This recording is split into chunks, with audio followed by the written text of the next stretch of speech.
This is going to be quite the day because we'll tell you in a few minutes. But we have many things going on. Again, it's going to be a marvelous talk with some marvelous examples of some of the ships that were involved. And we also have some people who are present during that kind of period of time. But before then, I'd like to introduce our curator, Elizabeth Bodine, to say a few words. If you came in through the front door, you probably noticed that there is some tents out there and people setting up. That is the City and County of Broomfield, some staff members. They formed a kind of military appreciation coalition and got the city to declare the month of May Military Appreciation Month. And so today they're having a recognition luncheon with, there'll be pizza. There'll be free pizza after this event. And there's a few resources that we'll set up in the tents too. Feel free to chat with them. Also coming up as part of this month-long list of activities is this coming Thursday is a luncheon, a special veterans luncheon at the Lakeshore Community Room in the new community center. I believe it's free for veterans, $5 for everyone else, and you just have to sign up through the online portal called BREX. It stands for Broomfield Recreation. That's the only catch, is you have to sign up through there. So that is on Thursday at noon at the community center, and then free pizza today after this event. Thanks so much, guys. Okay. Elizabeth is marvelous. I mean, this museum would have a tough time ever being able to continue to function without her. And we're always looking for some more volunteers, and particularly who can help us with archiving. I mean, every week we get in more donations of artifacts and things, and all of that has to be categorized. It has to be logged in. Our exhibits committee has to go through and decide if we can keep it. And we really can always use some additional help. Similarly for our docents, we even have some vacancies on our board. If you have any interest at all, you can talk to any of us in a red vest, and we gladly will tell you what we've thoroughly enjoyed. Okay. I'd like to first identify at least some special guests we have today. We have, I believe, Admiral Nimitz right here, Bill Ford. I didn't know. Yes. Well, anyway, we've heard his name before, so there's got to be. But even more so, upstairs, you may have noticed we have a marvelous new exhibit called the Doolittle Raid. And again, a very significant part of our entry into World War II in the Pacific. And we have a gentleman here who is involved with that. Glenn, could you please stand up? Glenn Crummell, who is part of that team. And so that's just marvelous. So please come visit with Glenn and everyone else here. I'd like to highlight certainly our speakers today. John Peticolas, who's also our commander for American Legion post here, and will be our primary speaker to talk about the battle. But then two good friends also, Kent Strapko here, and Jerry Galvedon. They're the marvelous modelers who built these models here. We'll talk about that some more later in the talk. One last thing before we get going is time to check your cell phone, put it on mute. We know what's going to happen partway through our talk. Okay. Well, without further ado, John. Okay. And I'm hooked up, right? You're hooked up. All right. Whose phone is this? Oh, that's mine. Okay. There you go. I hope it's muted. Yeah. Good morning, everybody. I'm John Peticolas. My nickname is Bud, and my call sign when I was in the Navy was Budrow. It's somehow connected. I'm not sure because I don't control what your call sign is. Anyway, so If you can read, you'll read the handouts here and look at my career. I'm not going to belabor it. We're going to talk today about the Battle of Midway. I'm going to emphasize mostly what happened on June 4th, the morning of June 4th. The battle actually took place for 3 or 4 days. So leading up to the battle, 6 months prior, we all know December 7, 1941, and we entered the war. Well, for the next 6 months, and you can read it up there, Wake Island falls, Hong Kong falls, all our allies in the Western Pacific. USS Saratoga is torpedoed and retired to the West Coast for repairs. Singapore fell. The fall of Bataan. The Doolittle raid was the one bright spot in that 6 months, and that occurred about a month prior to the Battle of Midway. And there was a great talk on the Doolittle raid here a couple weeks ago, so I won't belabor that. Finally, Corregidor falls, and then the Battle of Coral Sea. A lot of people in the United States at the time considered the Battle of Coral Sea, and Australia considered the Battle of Coral Sea a victory. Yeah, it was a victory strategically because we prevented the Japanese from invading Port Moresby. But it was really kind of a draw.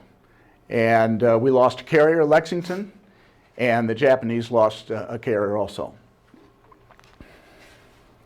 So after the Doolittle raid and after Coral Sea, the Japanese naval strategy, Yamamoto was personally embarrassed and angered by the Doolittle raid. The story goes that Yamamoto had informed or told the emperor that Japan would never be invaded or never be involved in actual combat. And of course, the Doolittle raid showed that that was not true. So Yamamoto argued with the Imperial Japanese Navy. They had to destroy the remains of the USS carrier fleet. He believed the Yorktown had been either sunk or destroyed, either sunk or damaged beyond repair. So he was looking at basically 2 carriers left. The Midway operation was designed to draw out the remaining carriers from Honolulu and from Hawaii and bring them into the open water for a showdown, because Yamamoto knew that he far outnumbered the U.S. fleet, and so that was the point. Interestingly enough, the 4 carriers he used were there was actually 6 carriers that he could have used, but the Army was insisting on invading the Aleutian Islands. They wanted to attack Dutch Harbor. They did, in fact, invade Attu and Kiska. And that was part of a feint that Yamamoto used to throw the U.S. off. But that was primarily forced on Yamamoto by the Army. And if that had not been, Yamamoto would have had 2 more carriers that they could have utilized during the Battle of Midway. So the naval plan for the Japanese. So the Mobile Strike Force, otherwise known as the Kido Butai, which means Mobile Strike Force, under Vice Admiral Nagumo, would be attacking from the northwest.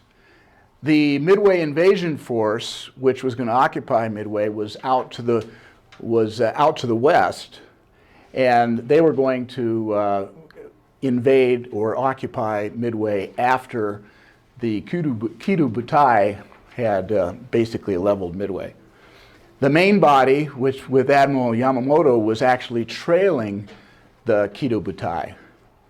And then the 2 light carrier attack force feint up to the Aleutian Islands, which I mentioned before, attacking Dutch Harbor, Kiska, and Attu Islands. So, the Japanese objective, destroy the USS carriers. Of course, these are our USS carriers at the time. Saratoga was on the west coast being repaired. Yorktown, the Japanese really thought was either damaged beyond repair or being worked on, or possibly sunk. And then, of course, Enterprise and Hornet. And they all thought the Japanese thought they were in the Pacific Fleet. So the Japanese attack forces. As I mentioned,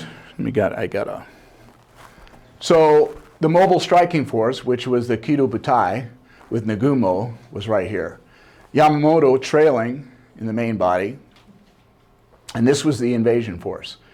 And the invasion force was due to come in after Nagumo basically leveled Midway and neutralized it. So the formation that Nagumo was using, his flagship was the Akagi, and it was basically task force. One task force. Well, it wasn't a task force. It was the invasion force or the attacking force, mobile force 1 and 2, and those were the 4 carriers involved: Hiryu, Soryu, Keiga, and Akagi. So fortunately, you all know the story about breaking the code.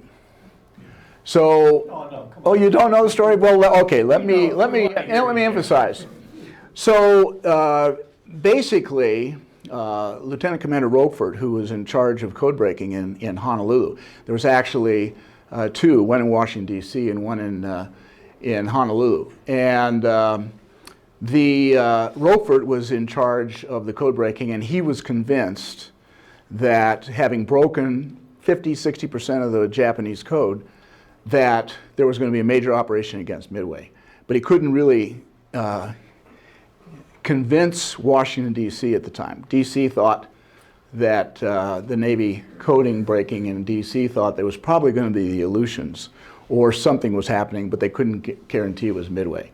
So Roquefort devised a ploy through a undersea cable, sent a message to Midway to have Midway broadcast in the blind that their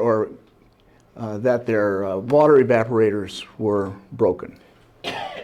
And about a day later, lo and behold, they get a coded message from the Japanese saying that the fresh water at Midway Island, or AF, that was their code, at AF is down, so AF is Midway.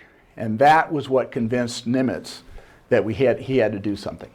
So Nimitz took the USS Enterprise under Rear Admiral Spruance, that was Task Force 16, and the USS Yorktown under Admiral Fletcher, who was in overall command, Task Force 17. The Yorktown was in Honolulu being repaired. 2 days, basically Nimitz said, "You've got 2 days. We need this ship." And so the 24 hours, they worked on the ship. In fact, when the Yorktown finally sailed, they had crews still on the ship repairing it, all the way to Point Luck, which was the rendezvous point for the Midway ambush. So they placed Yorktown, Enterprise, and Hornet northeast of Midway, and that was considered, they called that Point Luck. The Enterprise and the Hornet sailed first, Yorktown followed.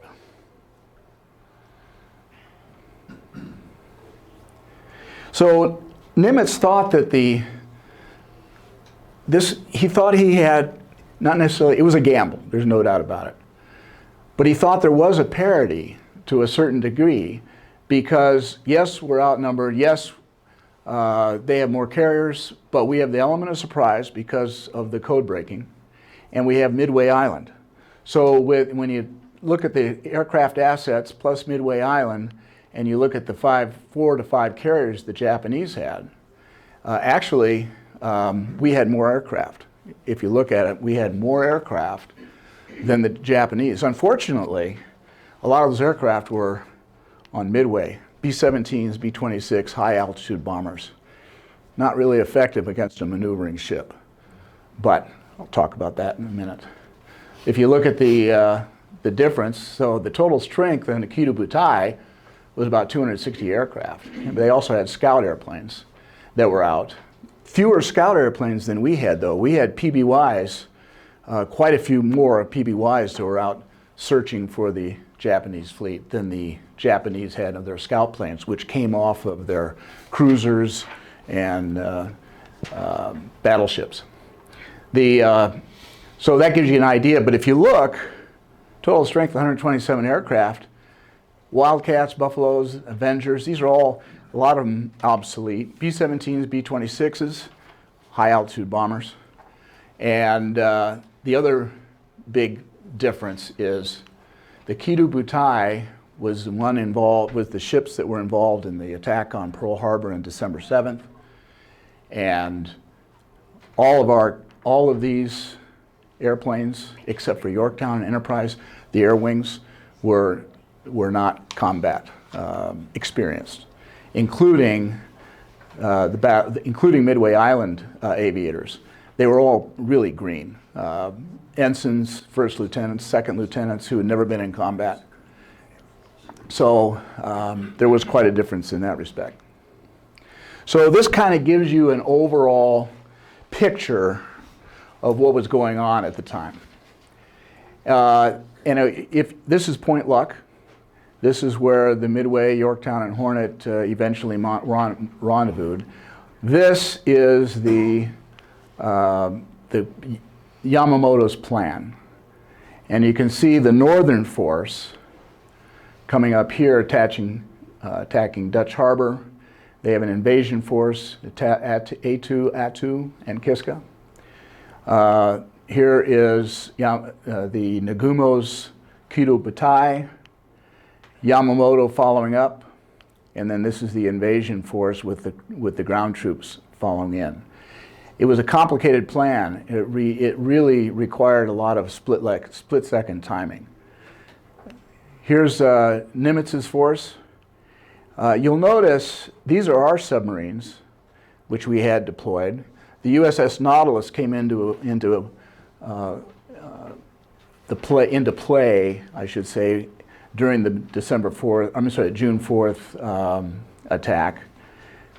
Interestingly, these are the submarines that Yamamoto put around Oahu to basically watch for the carriers coming out of Honolulu.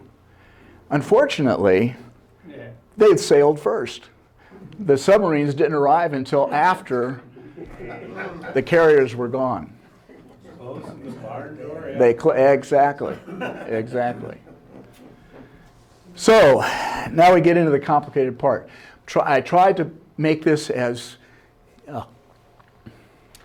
understandable as possible. There were so many things happen on June 4th simultaneously. So June 3rd, first of all, the day before, the Japanese invasion force to the west was discovered by a PBY out of Midway Island. So they launched a B-17s, B-26s to attack that force. Only minor damage and basically didn't touch the Japanese invasion force. But that invasion force out to the west was under radio silence. They did not break radio silence and never informed Nagumo that a PBY had discovered them. It might have changed the whole way Nagumo prosecuted the battle. The following day, June 4th at 4:30 is when Nagumo launched his attack force toward Midway. He kept half his force on deck, and he kept that force armed with anti-ship weapons, torpedoes, and ship ordnance type stuff, so bombs that penetrated into ships for their bombers and their torpedo planes. But the other half of the force then went against Midway. The search aircraft were launched at the same time by Nagumo because he still thought there may be a U.S. fleet or force of some kind out there, and they wanted to make sure that they had not been discovered. The one of those aircraft was 1 hour or half hour late, one of those search aircraft. And then the Midway Island aircraft en route, which I'll talk about in a minute. So the Midway aircraft actually discovered the inbound Kido Butai attack force by radar. So that was an advantage that we had also. We had radar. The Japanese did not have radar. So they actually discovered the attack force coming in. Of course, they knew it was going to happen anyway. They just didn't know exactly when. So the Midway launched aircraft to go against the Kudu Butai. The Japanese strike commander radioed in after his attack on Midway, saying that we need a re-attack. And he was very surprised when he got to Midway that, in fact, Midway was alerted. They knew that he was coming. And they put up a pretty good fight from the surface, from Midway Island. And there were no aircraft there. And the commander of the attack force realized there's no airplanes here. That's why he radioed back to Nagumo and said, we need to re-attack. At that point, Nagumo has his search airplanes out, but he has not heard back from them. So, at 07:15, Nagumo orders reserve aircraft rearmed with contact-fused general-purpose bombs and torpedoes. So that now is happening at 07:15. So, at 5:34, which I talked about, Midway radar picked up the incoming fighters and attack airplanes. Between 6:30 and 8:20, that is those basic 2 hours, was when the B-26s, the B-17s, there was Marine SBDs, there was Marine fighter squadrons which were flying Wildcat and Brewster Buffaloes. Brewster Buffaloes were far outclassed by the Japanese Zero. Every one of them was shot down. Anyway, they started attacking the Kudo Butai, uncoordinated. They weren't talking to, B-17s weren't talking to the B-26s, they weren't talking to the Marines, they were just going to go out there and attack.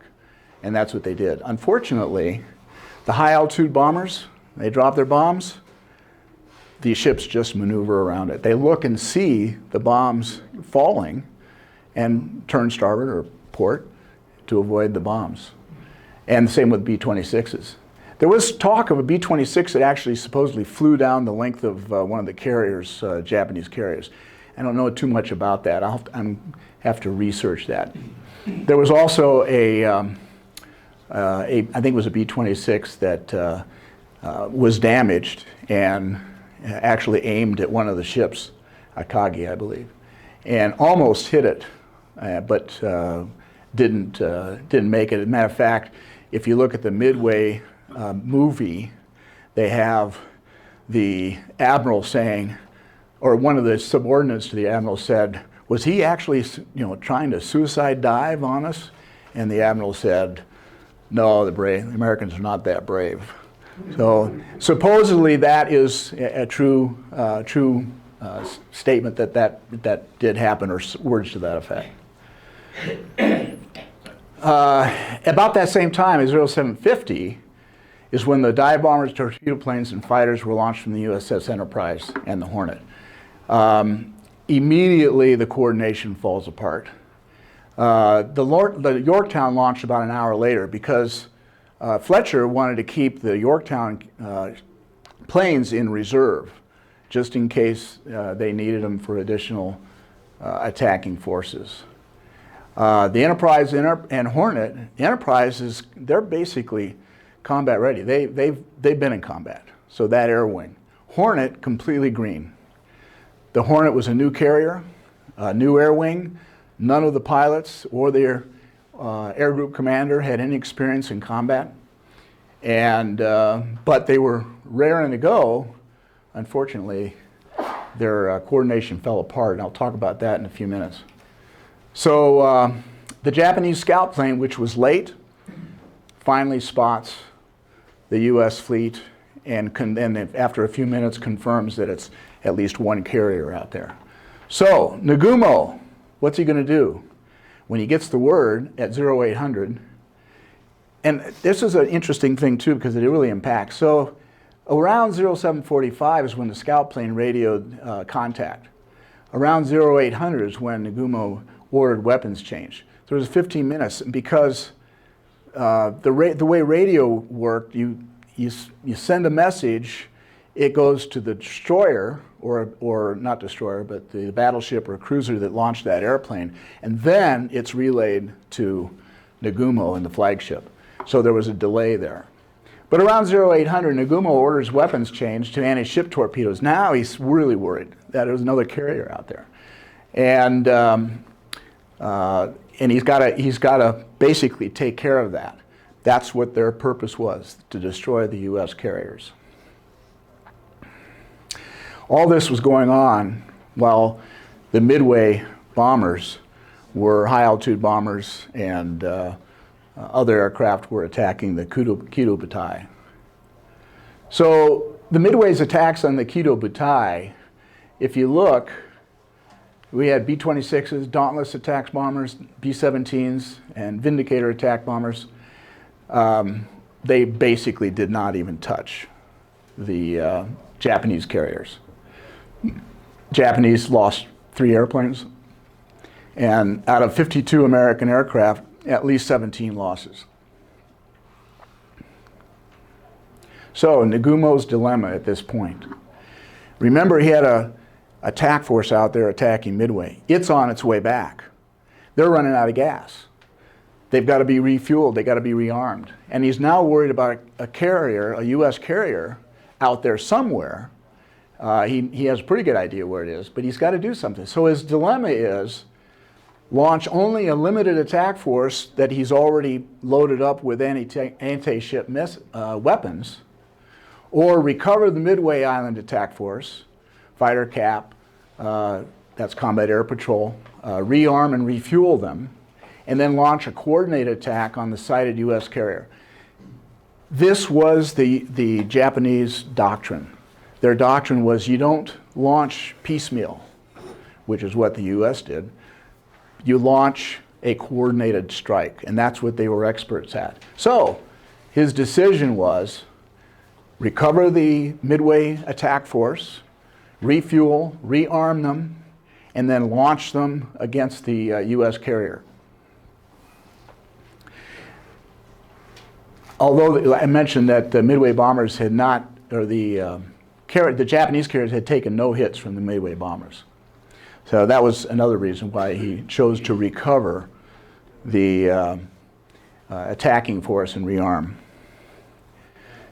So I mentioned that at 7:50 the Hornet and the Enterprise launched. Here's a little story that is not well known. When the battle was reported in the press after it happened and during the war, it was the Enterprise, Yorktown, and Hornet had attacked and destroyed the Japanese carriers. But in fact, the Hornet never even sighted the Japanese carriers.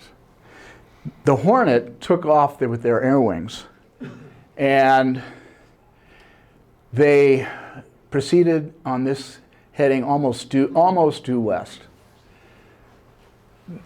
And this is where the coordination falls apart. Lieutenant Commander Ring was the CAG, the Carrier Air Group Commander. And so he was leading the strike, and for some reason, it's still not really well known why, that was his direction, that way he wanted to go, almost due west. Even though Fletcher had published in the briefings that the Japanese carriers had been sighted down here, and that they should have taken a course here about 239 degrees. For some reason, Ring took the airplanes west. Waldron, now everybody knows who Waldron is? Lieutenant Commander Waldron, he was the commanding officer of Torpedo 8. And he argued, actually, later on, 50 years later, people talked, there were still participants who reported that there was radio traffic between Waldron and Ring. Waldron saying, "You're going the wrong way." And Ring said, "Shut up, join up, and follow me." Waldron got exasperated, and I guess there was a little animosity between the two anyway. Got exasperated and actually split off and followed his own course to where he thought the Japanese fleet was. And he was correct. Meanwhile, and I'll talk about that in a minute, meanwhile, the rest of the air group continues on out here. They don't find anything. So this is where it all breaks apart. Waldron leaves. That started the break apart. Then you had some of the SBDs that came down here to the south. Some of the fighters who were running low on gas are coming back here. So eventually the fighters ditched at sea. The SBDs, running out of gas, went to Midway to refuel. And these SBDs here tried to get back to the carrier, including Ring, and he made it. Landed with his bomb still attached. Not good. I understand they said that Spruance did want to see him. However, VT-8, Torpedo Squadron 8, did encounter the enemy and attacked. They had no fighter cover. They had slow airplanes. Devastators were 100, maybe 100 miles per hour, 100 knots. And they were just sitting ducks for the Japanese Zeros. And as we know, they were completely destroyed. And VT-6, which was off the Enterprise, didn't have much luck either. They actually attacked after VT-8. Out of the 14 Devastators from VT-6, only 4 returned. Out of VT-8, none returned. They were all shot down. The only survivor was Ensign Gay, which you've probably heard about. He went into the water, pancaked into the water.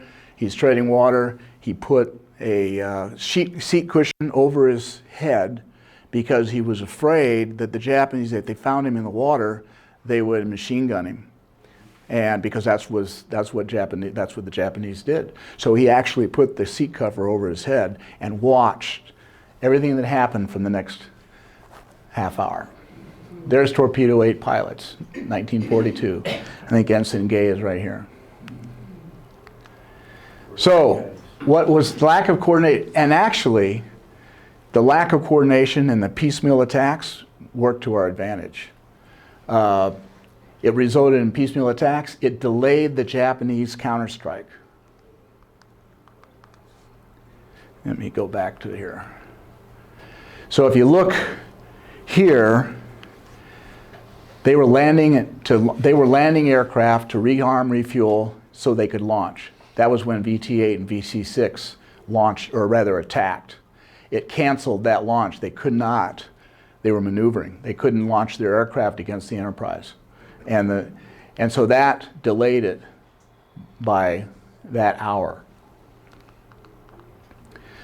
And just after VT-8, VT-6 attack, lucky break. While they're rearming, while the fighter cap is pulled down to attack VT-6 and VT-8,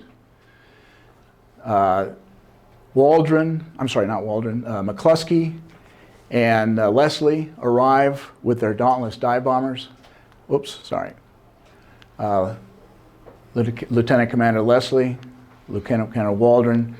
The reason why Waldron was able to find the carrier, because he had also gone in the wrong direction, but finally came back up after seeing a destroyer which had been dispatched to search and destroy the USS Nautilus, which had been sighted by the Kido Butai, and then asked to rejoin the fleet. They're doing a lickety-split straight line to the fleet, and that's when McCluskey looks down and sees the destroyer, and he goes, follow that guy. He was out of gas by this time. A lot of the pilots were signaling him, hey, we're low on gas. He was saying, no, we're going to head up. And they did, and they found the carriers. So this is what the condition of the Japanese carriers were when they attacked. All their decks were littered with bombs, torpedoes. They hadn't had time to put them down in the magazines because of the switch back and forth, armed with land weapons, armed with anti-ship weapons. And so the crews were trying as fast as they could do it. They just left the torpedoes on the hangar deck, the bombs on the hangar deck. So here's the attack. I just want to talk real quick about this, not long. The attack doctrine, which the attack airplane, SBDs, used was that when two squadrons are approaching, the lead squadron takes the farthest, in this case McCluskey, takes the farthest carrier, and then the second squadron, Lieutenant Best, who was the second squadron leader, takes the nearest carrier. That is what attack doctrine is. But McCluskey is a fighter pilot. And McCluskey, although he had time in SBDs, he had a lot of time in SBDs, but he didn't have the tactical experience of a SBD pilot or attack pilot. He was a fighter pilot. He had just been recently promoted to the carrier group commander. So here's how McCluskey attacked. He brought all 30 plus airplanes against one carrier. Overkill. Not a good thing. Best, who at this point is going, what the hell is going on? By the way, McCluskey's wingman even questioned him. What's going on? But they're going to follow the leader. So, but what's going on? Why is he putting everybody on one carrier? Best, following up, realized after he's watching McCluskey's VB and VS6 actually going through his altitude attacking the Kaga, he realizes this is not good. So Best takes 3 airplanes. That's all he could. I guess that's his wingman basically, and breaks off the attack on the Kaga and proceeds up to the Akagi.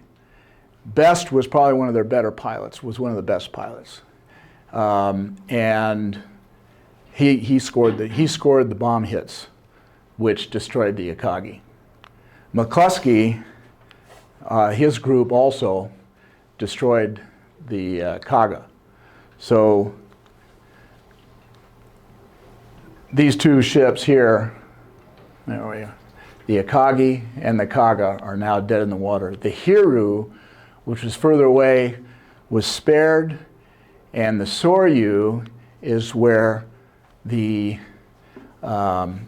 Yorktown carrier group attacked. And if you remember, they were right up here.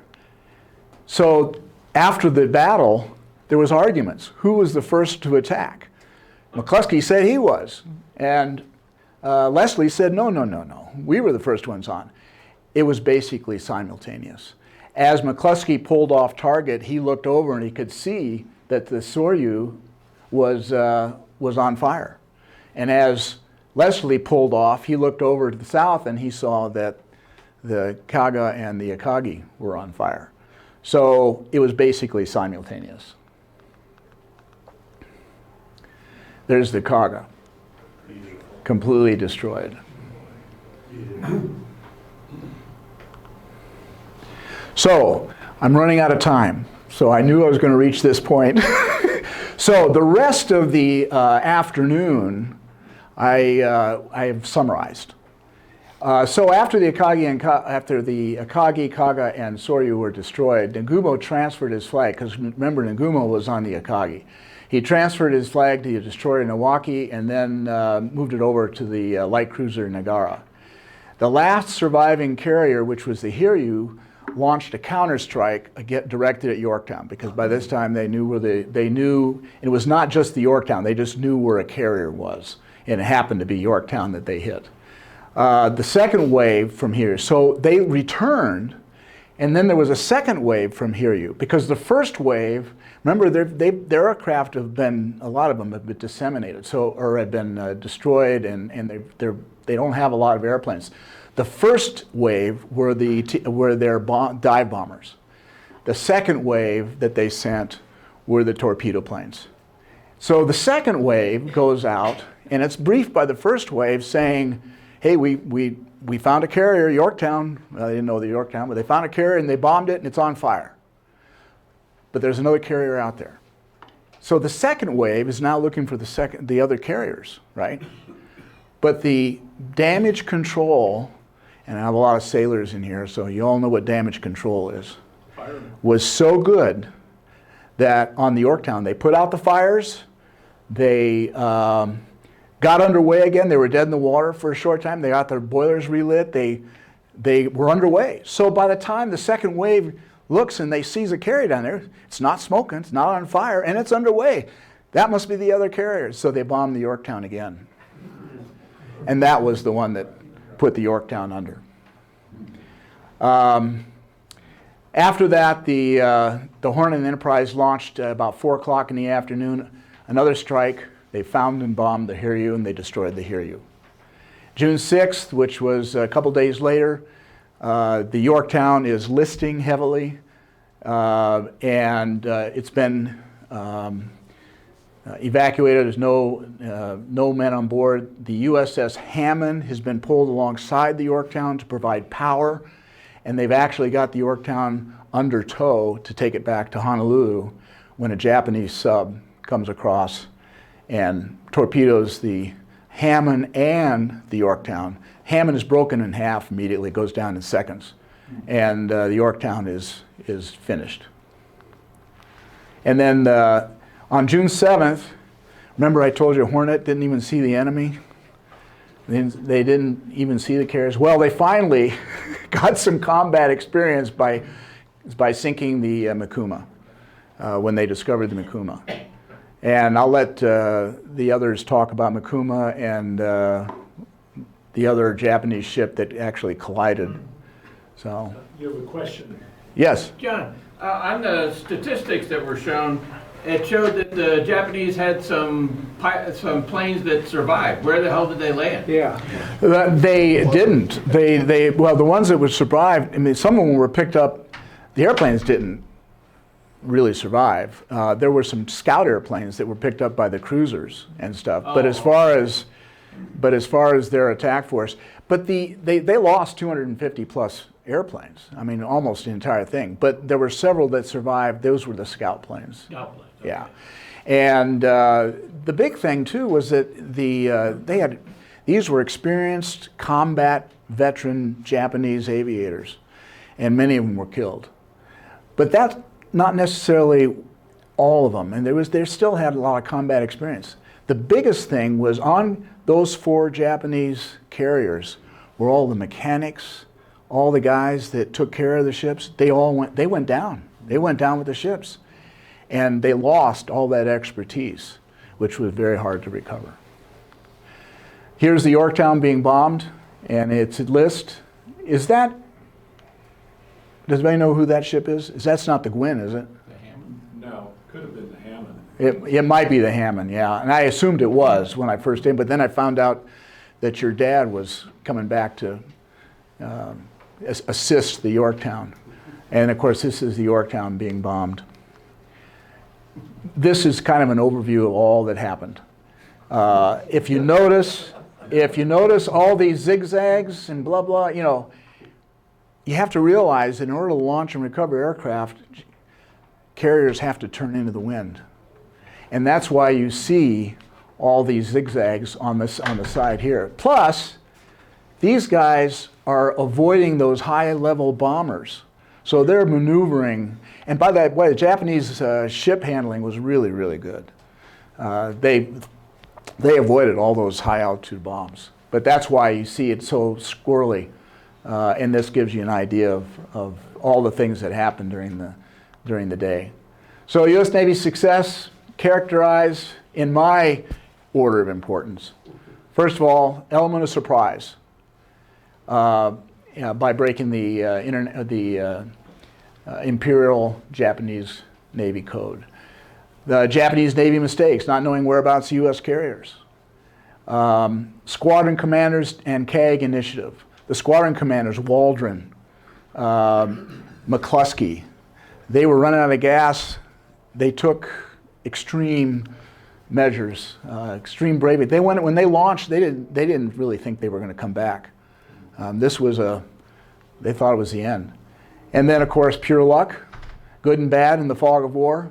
Japanese lack of radar, U.S. Navy use of radar, and then, of course, individual pilot skill to get those bombs on target to kill those airplanes. There are the losses, It's pretty impressive.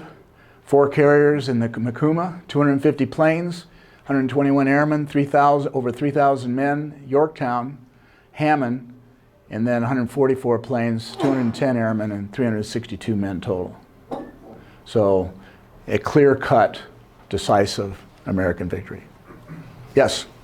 So the high altitude bombers, was the reason that they didn't come down and bomb lower because they were slow and the Japanese would have just shot them to pieces? Yes. Did that? Well, yes. And it also is initiative on the part of the bombers. Bombers are going to, first of all, they're not going to put themselves in jeopardy when they can bomb, and plus inexperience.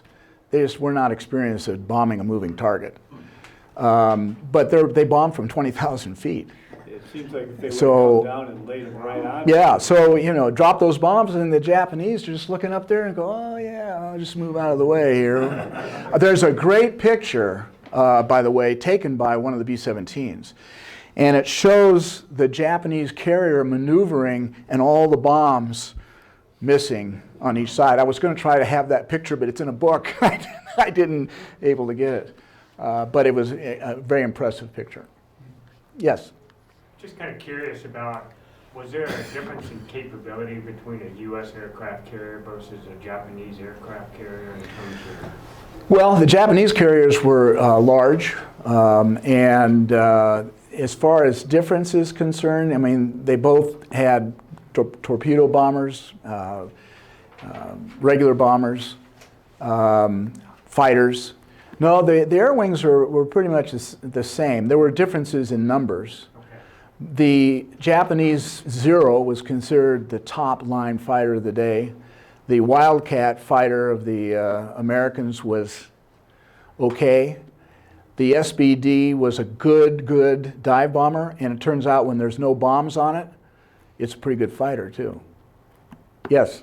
I'm an Army guy, so it looked like the Japanese carriers were like other ships with just a platform for Well, actually, landings. Were they not I believe 2 of the carriers, and Kent maybe knows this more than I do. 2 of the carriers were built as carriers, and then 2 of those Japanese carriers were actually cruisers that were modified. But that was true of the United States too. We did the same thing. Lexington, Yes.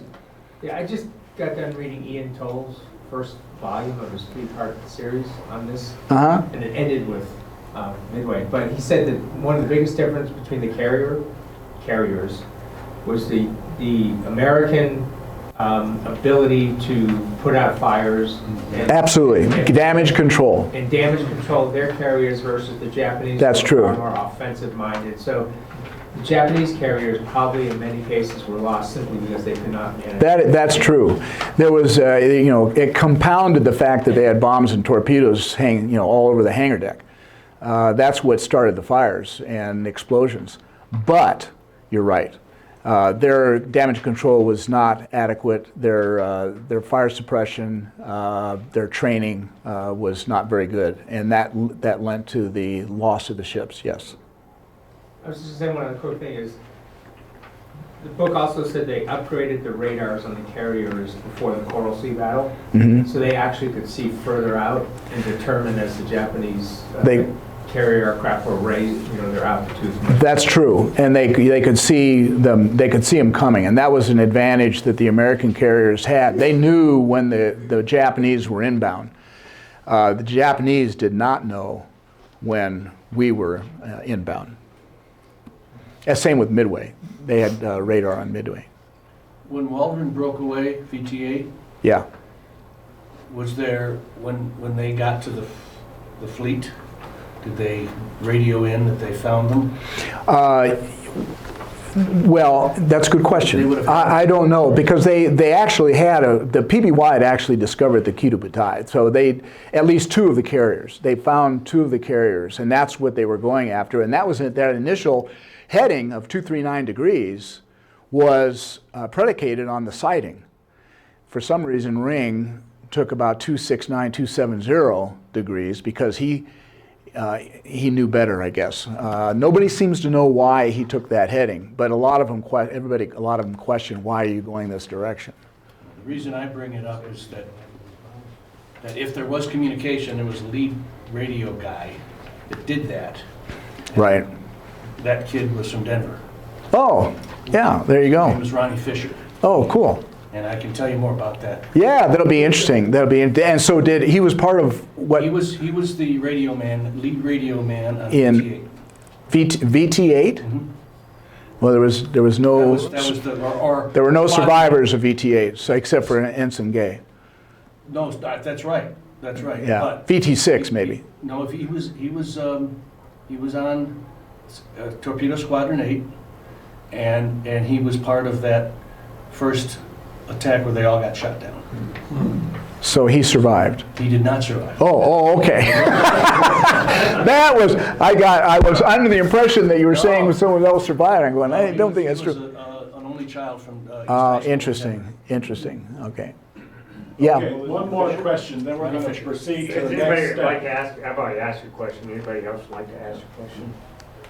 Oh, Bob here would like. Well, I read someplace that the B-26s were actually armed with torpedoes, and they tried to make them torpedo planes. Is that correct? I've heard that too, but I don't know. I didn't read. I consider everything that I read was bombers, but Of course, they were typically bombers. yeah. That to me would have been a suicide mission. Well, hopefully their torpedoes were not Navy torpedoes, because the Navy torpedoes were just terrible. Yeah. Okay. Okay, well, thank you. Good.